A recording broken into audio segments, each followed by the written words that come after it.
dhugaataas inillee kan inni jedhu nuti mallaqni nuti qabnu oromummaadha. Mallaqni guddaan nuti qabnu oromummaa keenyadha. Akkasimi qabeenya nuti qabnu kan waliinii oromummaadha. Har'a buqqaataniif hin haftan ni dhaabbattu. Nuti mallaqa qabnuun mindaa qabnuun isin waliin jirra. Nu qofa miti kana asitti dhufne makiinaa kana tokkitti miti uummanni Oromoo miiliyoona 50 isin waliin jira. Abdadhaa kana.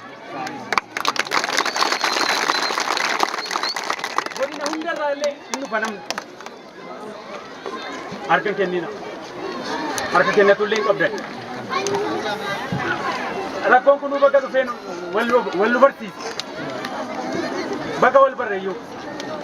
Bakka duuneeyyuu. Wal barree. Iddoo citee dhiiga. Kanaaf isinitti hin dhaga'amini. Kana har'a kan dhufne kana qofa laalina.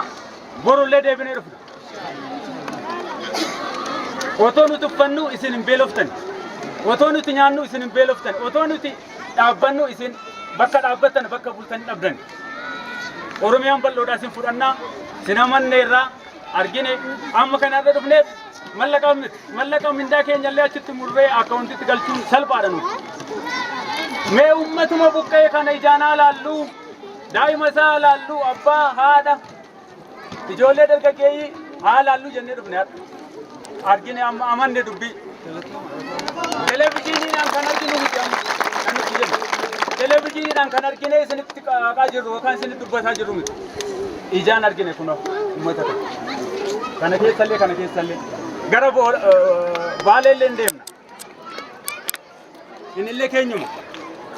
Kanaaf isinitti hin dhaga'amin harkan kennatina. Oromoon galaana. Namni nuuf fixu. Dhugaa. Tokkummaa yoo qabaanne immoo hin injifannaadhaan walii agallu galatoomaa xumureera.